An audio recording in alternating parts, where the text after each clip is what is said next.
Hola amigos, sean bienvenidos a un nuevo video de Alpatim. El día de hoy revisaremos lo que es la dermatitis atópica, también conocida como eczema. En cuanto a las generalidades, es una enfermedad inflamatoria crónica de la piel. Por lo general se presenta siempre en la infancia temprana y en la niñez, pero en ciertos casos puede llegar hasta la adolescencia y muy rara vez hasta la etapa adulta. Como ya les mencionaba, también se conoce como eczema. Y por ser una enfermedad que afecta principalmente al paciente pediátrico, los padres de familia acuden a consulta mencionando un sarpullido rojo, escamoso y lo principal que le causa comezón al niño. Etiología. La etiología realmente es multifactorial, depende de varios factores inmunológicos, es decir, la respuesta inmunitaria ante un agente que ya revisaremos más adelante, genéticos.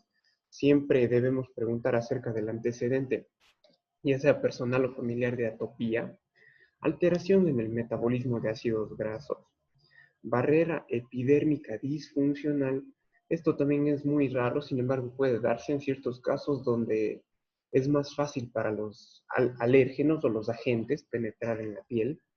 Muchas veces infecciosos, uno de los principales es el Staphylococcus aureus, ambientales, los ácaros del polvo, etcétera, psicológicos, el estrés, y alimentarios, también una dieta rica o alta en grasas saturadas, azúcares, etcétera. Es muy importante mencionar que la dermatitis atópica es una enfermedad conocida mundialmente, a tal punto que el 27 de noviembre es el Día Mundial de dicha patología. Muy bien, estos son los activadores inmunológicos que les mencionaba, aeroalérgenos, en este caso ácaros, polvos, etcétera, alimentos, como ya les decía, también muchas veces una dieta rica en grasas saturadas, o también las tradicionales alergias, sea al maní, a la leche de vaca, a la soya, etcétera. Autoalérgenos, esto también es muy raro, en ciertos casos donde el individuo es alérgico a su propia piel.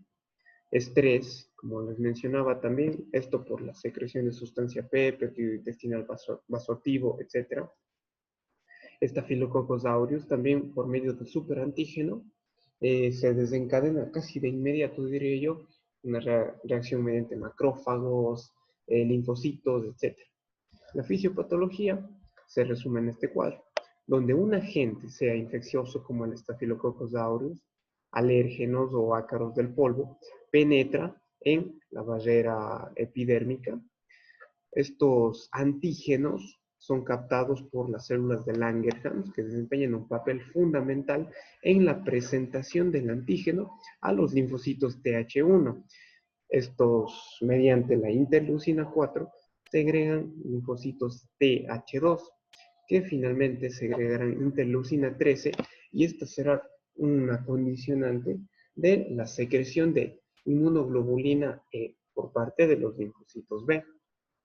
Y esta inmunoglobulina E es la encargada de desencadenar esta respuesta alérgica, ya sea al Staphylococcus aureus, a los alérgenos o a los ácaros del polvo.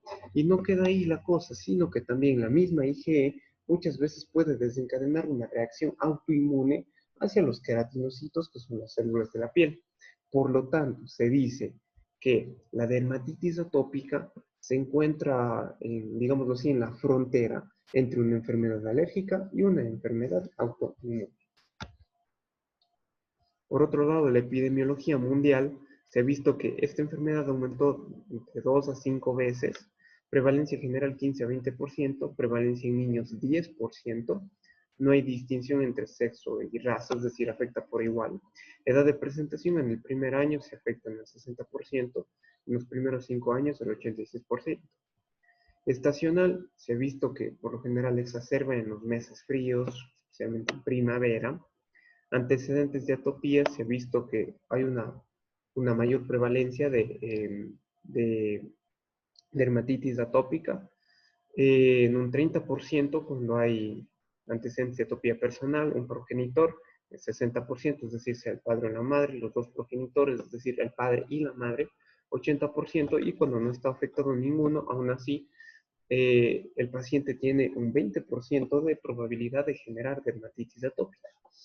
A nivel de los países se ha visto que hay una mayor incidencia de esta enfermedad en el norte de África, en el sur, también se ha visto en Inglaterra, un poco menos en México, en Europa, en la parte central de África y también en Australia.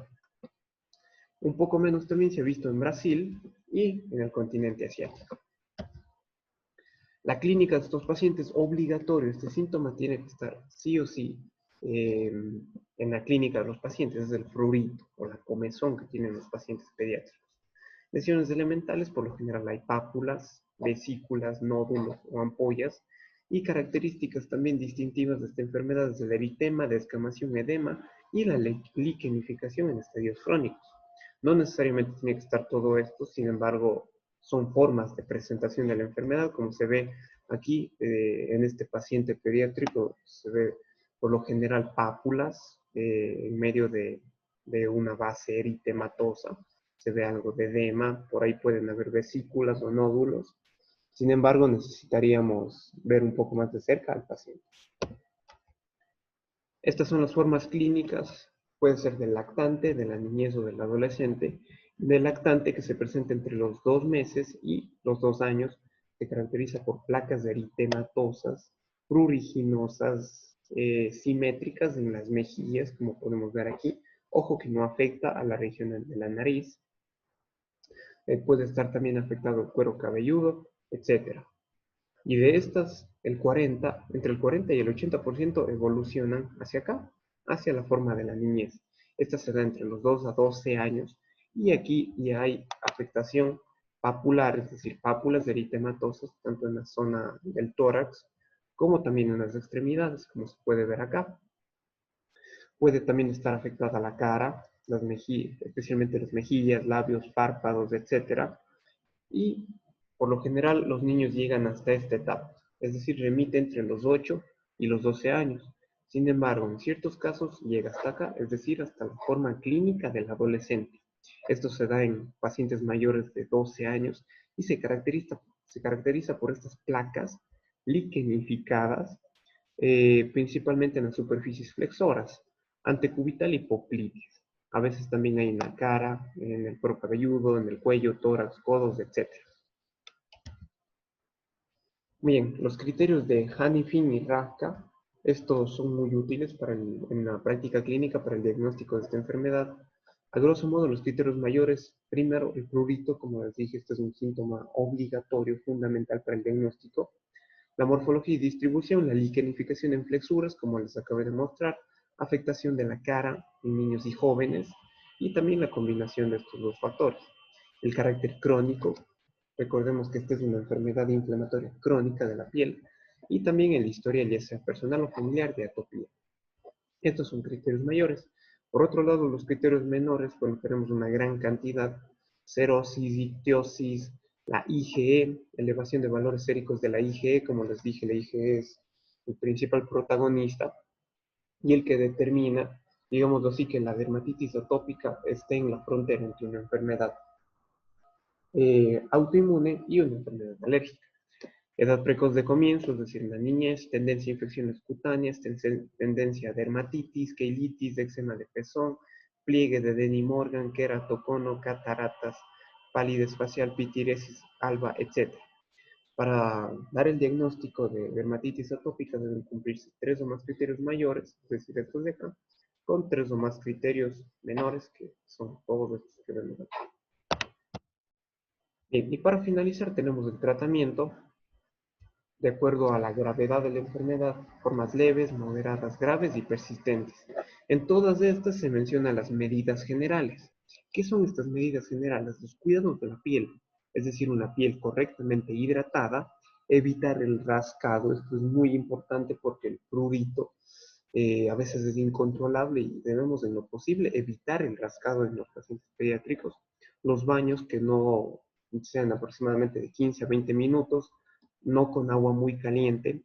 Suele también recomendarse el baño coloidal, que se da con media taza de avena y 1 litro de agua colada diluida en 20 litros. Muchas veces también se recomienda compresas de manzanilla, té, yantén, etc.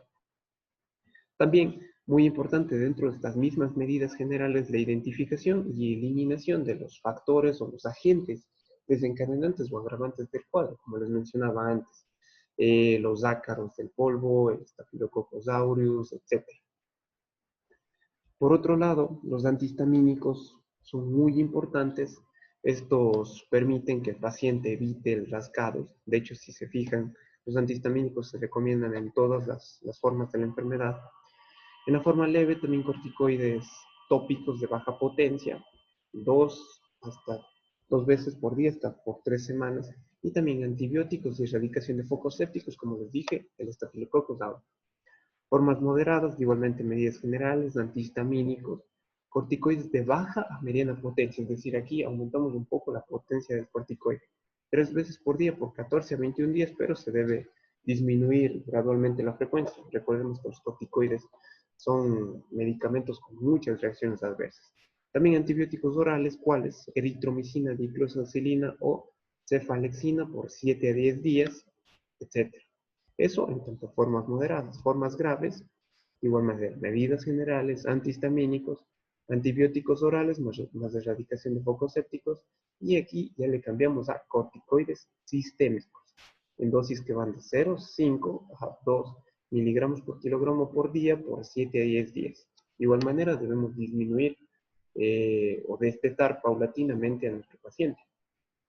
Y en las formas persistentes ya se recomienda de igual manera medidas generales, antihistamínicos, esteroides, se regresa hacia esteroides tópicos de baja potencia.